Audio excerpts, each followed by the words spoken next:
Very good morning, student. Class 11th. Student, today we are going to start a new chapter, Bank Reconciliation Statement. This is the most important chapter for the exam point of view. तो please C okay student. तो बेटा last chapter जो हमने finish किया था वो हमारा trial balance था। कितने लोगों को याद है कि हमने जो लास्ट चैप्टर फिनिश किया वो हमारा ट्रायल बैलेंस है। ये जो बेटा बैंक रिकन्सिलेशन स्टेटमेंट आप पढ़ने जा रहे हैं ये एग्ज़ाम में 6 मार्क्स के क्वेश्चन जो है डेफिनेटली पूछा ही जाता है। ठीक है, हर सेट में ये 6 मार्क्स के क्वेश्चन आपको BRS का मिलेगा। इसको बैंक रिकन्सिलेशन स्टेटमेंट कहते हैं और काफ़ी ट्रेंड में भी चैप्टर रहा है कि जब आप अकाउंट बोलते हैं कि अकाउंट से हम हैं या कॉमर्स से हैं तो अकाउंट में ये कोई ना कोई आपसे ज़रूर पूछ लेगा कि BRS आपको कितना आता है। ठीक है, तो बैंक रिकन्सिलेशन स्टेटमेंट इसलिए इम्पॉर्टेंट है क्योंकि यहाँ पे थोड़ा सा बेटा जो टर्मिनोलॉजी है, जो लैंग्वेज, जो सेंटेंस गिवन होते हैं वो समझने में काफ़ी प्रॉब्लम होती है। तो हम लोग बेसिक से स्टार्ट करेंगे और धीरे धीरे समझेंगे कि बैंक रिकन्सिलेशन स्टेटमेंट आखिर होता क्या है और क्यों ये बनाया जाता है।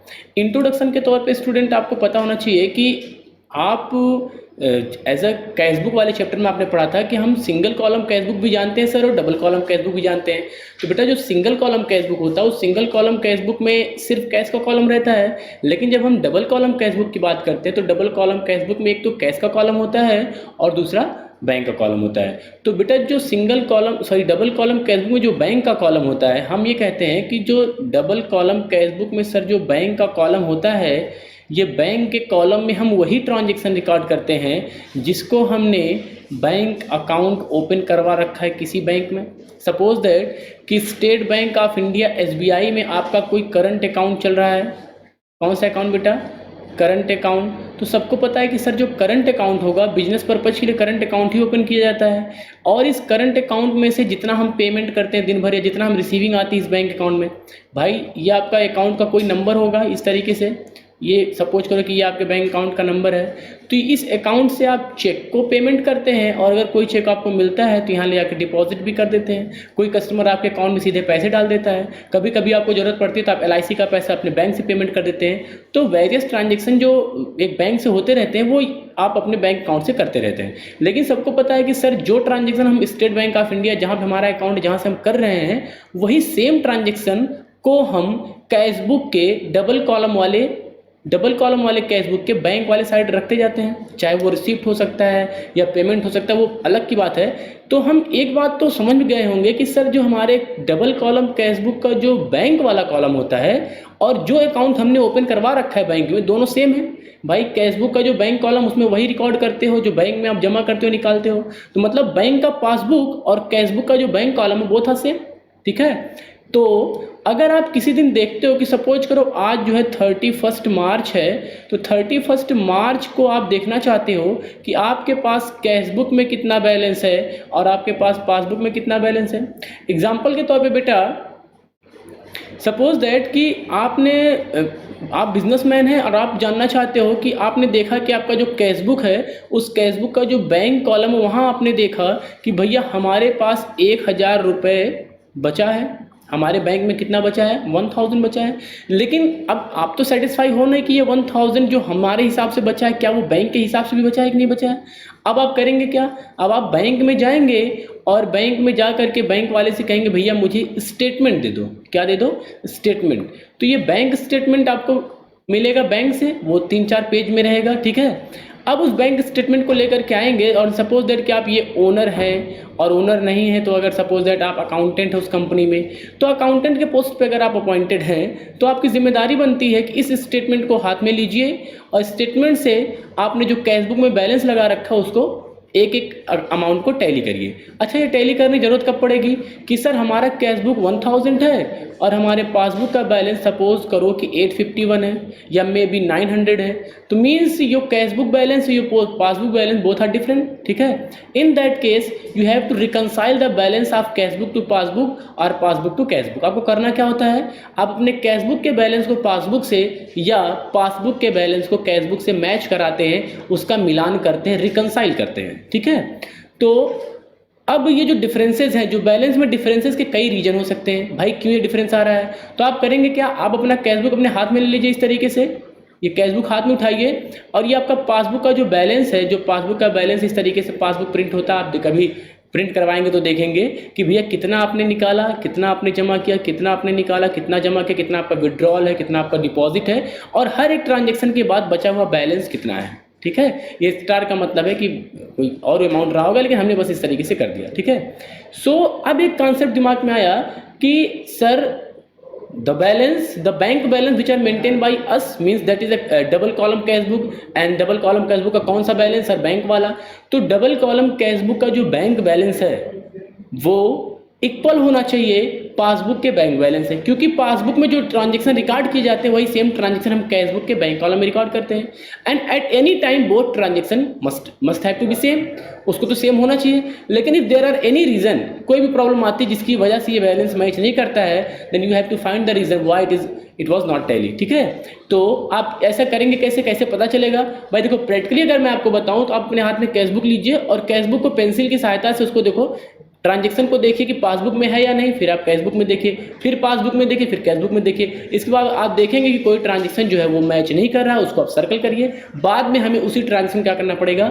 रिकंसाइल करना पड़ेगा, रिकंसिलेशन करना पड़ेगा। ठीक है बेटा, तो इंट्रोडक्शन के तौर पे बैंक रिकंसिलेशन स्टेटमेंट डेफिनेशन के तौर पर अगर कहना चाहें तो bank reconciliation statement is a statement which is prepared by the accountant or which is prepared by the businessman to reconcile the balance of cash book to passbook or passbook to cash book. Bank reconciliation statement ऐसा विवरण पत्र है, ऐसा statement है जिसको बनाने से businessman करता क्या है कि कैश बुक के बैलेंस को पासबुक से, या अगर पासबुक से चल रहा है तो कैश बुक को वो टैली कराता है, मैच कराता है कि क्यों हमारे बैलेंसेस जो है वो डिफर जा रहे हैं। ठीक है बेटा, तो शायद ये क्लियर हो गया होगा। अब क्वेश्चन ये है कि सर ये आते क्यों हैं, क्या डिफरेंसेस आते हैं? कि देखो भाई, अगर आपने आज चेक को जमा किया और बैंक वाले ने आज ही चेक जमा कर दिया तो बात ही खत्म हो गई। लेकिन कुछ ऐसे डिफरेंसेस देखिए, दो डिफरेंस हैं जिसकी वजह से बैंक का बैलेंस और आपके कैश बुक का बैंक अकाउंट नहीं मैच करता है। रीजन क्या है? Due to time gap in recording transaction and due to error committed in the recording transaction. तो एक एक को देखेंगे। First of all, due to time gap in recording the transaction.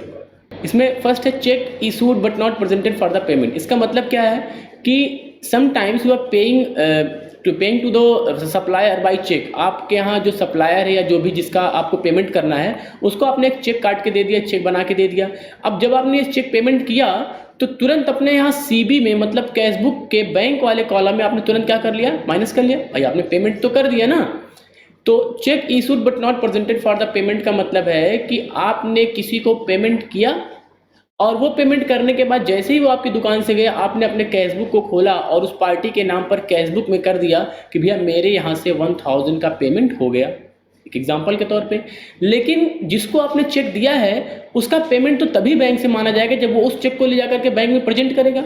लेकिन अभी वो 2-3 दिन 4 दिन से घूम रहा है, अभी तक वो बैंक गया ही नहीं। तो उस कंडीशन में होगा क्या कि सीबी में से, कैश बुक में से आप अपने हाथ से मैनुअली रिकॉर्डिंग तो कर दिए हैं हाथों से कि चलो ठीक है 1000 माइनस हो गया, लेकिन पासबुक में ये पैसा 1 रुपये माइनस नहीं हुआ। मतलब पासबुक में ये बैलेंसेस डिफर करेगा कि यहाँ से 1000 माइनस तो हुआ है, लेकिन यहाँ पे बैलेंस पड़ा हुआ है, अभी 1 रुपये माइनस नहीं हुआ है। ठीक है, मतलब यहाँ पे पहले केस में सीबी आपका माइनस और PB plus. Second, cheque issued cheque paid into bank for collection but not yet credited by the bank. ऐसा होता है बेटा कि अगर आपका आपको कोई चेक मिला है वो दूसरे ब्रांच से है, सपोज दैट कि आपका अकाउंट जो है वो एसबीआई में है, स्टेट बैंक ऑफ इंडिया, और आपका चेक जो है एचडीएफसी का या किसी और का है, तो उस कंडीशन में अगर आप अकाउंट में पेमेंट लेते हैं और जब आप इस चेक को जमा करते हैं तो 1-2 दिन का टाइम कलेक्शन के लिए लग जाता है। ठीक है, उसको जो है क्लियर होने में। तो चेक पेड इनटू बैंक में आपने चेक जमा किया एंड जमा करने के बाद आए और सीबी में कैश बुक के बैंक वाले कॉलम में क्या कर दिया? प्लस कर दिया, ये मान करके कि चेक क्लियर हो गया होगा, लेकिन अभी तक वो चेक क्लियर नहीं हुआ है। इसका मतलब सीबी तो आपका प्लस है लेकिन पासबुक में अभी ये बैलेंस माइनस है। हम कह सकते हैं कि अभी पासबुक में ये बैलेंस जुड़ा नहीं है। नेक्स्ट है cheque paid into bank for collection but dishonoured by the bank. आपने एक चेक मिला और आप चेक लेने के बाद बैंक में गए, जमा कर दिए, आकर के सीबी को प्लस कर लिया कैश बुक को, लेकिन बैंक वाले ने डिसऑनर कर दिया। डिसऑनर का मतलब होता है कि एक्सेप्ट नहीं किया। हो सकता है कि जो चेक आपने जमा किया उसके अकाउंट में पैसे ना रहे हो, उसकी साइन ना मैच की हो, मैच्योरिटी पीरियड अलग हो गया हो, उस कंडीशन में बैंक आपके चेक को एक्सेप्ट नहीं करेगा और ये डिसऑनर कर देगा, वापस कर देगा चेक। ठीक है, तो इस कंडीशन में क्या है? सीबी तो आप प्लस करके बैठे हो लेकिन पासबुक में 1 रुपये, मतलब बैंक में 1 रुपये आपका प्रिंट नहीं हुआ। इसके बाद interest allowed by the bank. अब होता क्या स्टूडेंट, आपके ट्रांजैक्शन करंट अकाउंट के केस में ऐसा है कि करंट अकाउंट में आपको इंटरेस्ट मिलता भी है और इंटरेस्ट बैंक आपसे लेती भी है। तो आपने हो सकता है 2-4-10 लाख रुपए आपके अकाउंट में रहा हो, एक आध महीने नहीं यूज किया हो, तो बैंक वाले ने आपको क्या दिया, इंटरेस्ट दिया, ठीक है। अब अगर 210 रुपये या 300 रुपये आपके खाते का, आपके अकाउंट का इंटरेस्ट बनेगा, तो वो आपको घर पे आके थोड़ी 300 आपको पे करेगी। वो करेगी क्या, बैंक आपके अकाउंट में 300-200 क्रेडिट कर देगी, चलो ठीक है, that amount is as a interest, ठीक है। इस कंडीशन में होगा क्या कि सर सीबी मतलब हमें तो कोई इन्फॉर्मेशन नहीं, इंटरेस्ट मिला कि नहीं मिला, यहाँ तो जीरो इफेक्ट है, लेकिन पासबुक में 300 रुपये प्लस हो चुका है एज अ इंटरेस्ट, तो यहाँ पे डिफरेंस आ जाएंगे। फिर bank charge by the bank. अभी bank charge by the bank का मतलब है कि कुछ ट्रांजेक्शन जब आप करते हैं तो वहाँ पे बैंक चार्जेस लगते हैं, ठीक है। किसी को पेमेंट करते हैं, किसी पार्टी को पेमेंट लगाते हैं 10 लाख 5 लाख रुपए का, तो वहाँ पे कुछ बैंक चार्जेस आपको पे करने होते हैं। और जब बैंक चार्जेस पे होते हैं तो कैशबुक में इसकी रिकॉर्डिंग करना नहीं होती मतलब, और पासबुक में 20 रुपये 25 रुपये के हिसाब से बैंक चार्जेस जो है वो कट जाते हैं। सपोज कोई 25 रुपये अगर कट गया तो यहाँ कोई इन्फॉर्मेशन नहीं है, ठीक है बेटा। नेक्स्ट है direct deposit by the customer into our bank account. होता क्या है कि जिसको हम उधार में सामान सेल करते हैं, जो हमारा डेटर होते हैं, जो हमारे कस्टमर होते हैं, वो जब दूर से आते हैं तो हम उनको अपना अकाउंट नंबर भी दे देते हैं कि भैया ऐसा है कि आप ये मेरा अकाउंट नंबर लेते जाओ, और अगर आपको पेमेंट की बात होगी तो आप पेमेंट वो मेरे अकाउंट में सीधे लगा दीजिएगा। रीज़न क्या है कि वहाँ से आप दौड़ करके यहाँ तक आएंगे, टाइम के साथ साथ आपका पैसा भी लगेगा, उसका जो कोई बेनिफिट बनेगा नहीं, तो इसलिए सीधे आप मेरे अकाउंट में पेमेंट कर दीजिए। तो वो कस्टमर आपके अकाउंट में सीधे 10,000 5,000 20,000 जैसे उसकी पेमेंट की बात होगी वो आपके अकाउंट में पेमेंट कर देगा। इस कंडीशन में होगा क्या कि सर जब वो हमारे अकाउंट में पेमेंट कर देगा तो हमारा पासबुक तो प्लस हो जाएगा, लेकिन कैशबुक में कोई इन्फॉर्मेशन नहीं रहेगी। जब हम मिलान करेंगे, जब हम रिकंसाइल करेंगे, तो रिकंसाइल करने के बाद हम देखेंगे कि that is the different, that's why जो है बैलेंस टैली नहीं कर रहा तो आप उसको कंसीडर करेंगे। इसके बाद interest and dividend collected by the bank.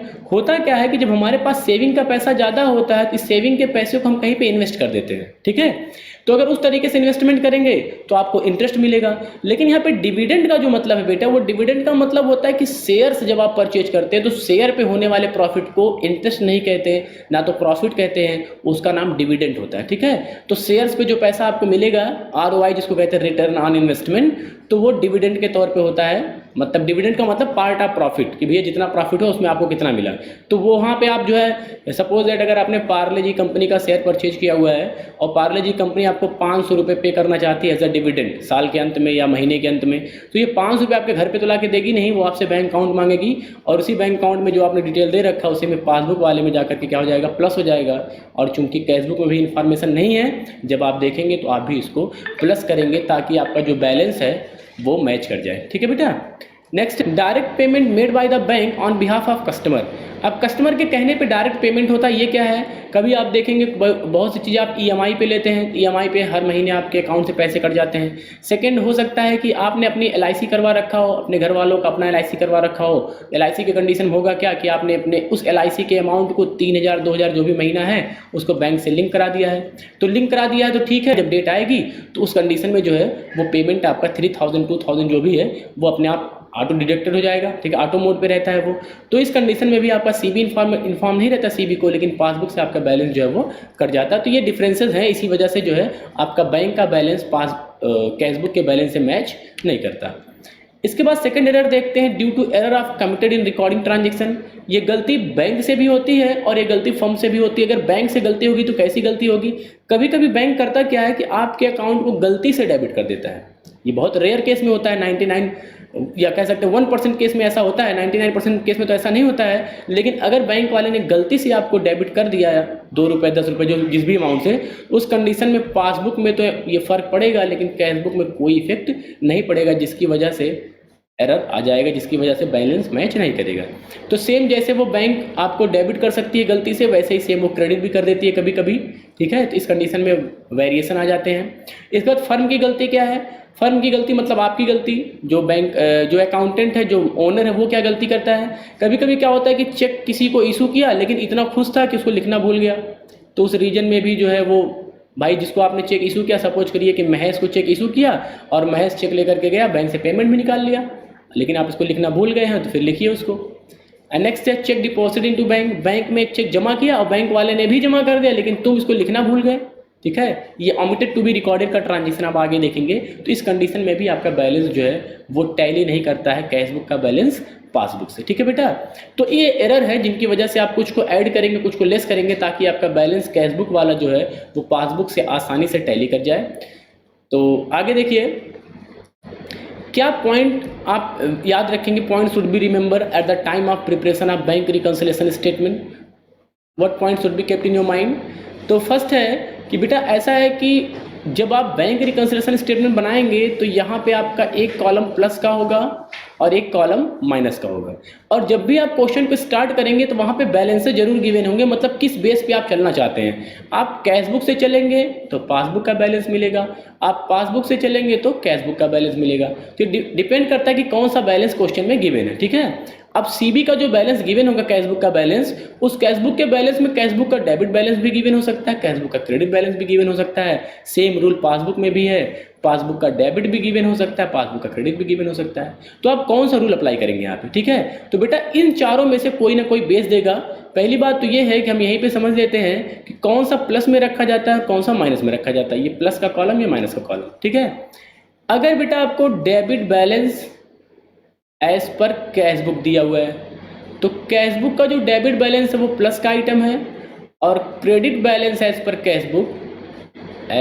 Cash book ये आपके माइनस का आइटम है, ठीक है। तो कह सकते हैं कि debit balance as per cash book मतलब debit balance as per bank column of the cash book जो होता है वो हमेशा प्लस में रखा जाता है। और हमने बहुत पहले ही बताया कि बेटा असेट्स का डेबिट बैलेंस होता है, और ये हमारा फेवरेबल बैलेंस भी इसको कहते हैं कि जो डेबिट बैलेंस होता है मतलब फेवरेबल बैलेंस मतलब आपका पैसा, और क्रेडिट का मतलब ओवरड्राफ्ट समझेंगे आप, ठीक है।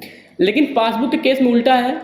पासबुक की अगर हम बात करते हैं बेटा तो पासबुक का जो प्लस और माइनस वो उल्टा चलता है। आपने देखा होगा कि जब आपने कभी बैंक में पैसा जमा आता है या बैंक में पैसा आप जमा करते हैं तो मैसेज आता है योर अकाउंट इज क्रेडिटेड। तो क्रेडिटेड का मतलब है कि बैंक में अगर पैसा जमा करेंगे या बैंक का जो प्लस वाला है फेवरेबल वाला बैलेंस होता है वो credit balance as per passbook होता है, ठीक है। तो credit balance as per passbook plus में, और जबकि debit balance as per passbook minus वाले कॉलम में आप रखेंगे। यहीं से क्वेश्चन स्टार्ट होता है, ठीक है।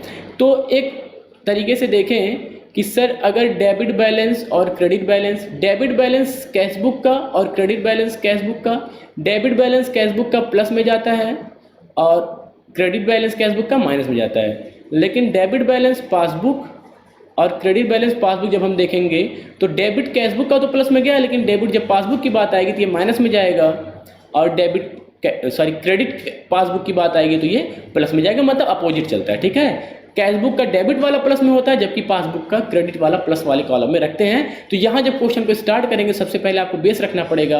तो क्वेश्चन में गिवन होगा, इन चारों बैलेंस में से कोई गिवन होगा, debit balance as per cash book या credit balance as per cash book. तो जो गिवन रहेगा उसको आप पहले यहीं पे रख लेंगे। सपोज दैट अगर क्वेश्चन में गिवन है debit balance as per cash book तो आप रखेंगे debit balance as per cash book, यहाँ पे अमाउंट रख देंगे, ठीक है। इस तरीके से बेटा अब हमें क्वेश्चन मतलब इसका पूरा फॉर्मेट देखते हैं किस तरीके से ये हमें करना होगा। तो फॉर्मेट के तौर पे format of bank reconciliation statement, यहाँ पे ट्रेडर का नाम डालें किसका आप बना रहे हैं। हमने एग्जांपल लिया है कि balance as per the debit balance of cash book. तो बेटा हम एज्यूम करते हैं कि जो बैलेंस गिवन है वो debit balance as per cash book given है। अभी हमने बताया कि कैश बुक का जो डेबिट बैलेंस होता है वो कहाँ रखा जाता है, प्लस में, इसलिए हमने कहाँ रख दिया, प्लस में। इसके बाद ये कुछ आइटम ऐड हो रहे हैं जैसे check issued but not presented for the payment, इसको आप ऐड करेंगे। चेक डिपॉजिटेड और paid by the bank but not eight collected, ये माइनस का आइटम है, ये आपको लर्न करना पड़ेगा, आपको याद करना पड़ेगा, मेमोराइज करना पड़ेगा, नहीं तो काफ़ी दिक्कत होने वाली है। इसके बाद इंटरेस्ट अलाउड और credited by the bank but not inter in the cash book, तो पासबुक में तो इंटर है लेकिन कैश बुक में कैसे सही होगा जब आप इसमें इंटर करेंगे, ठीक है।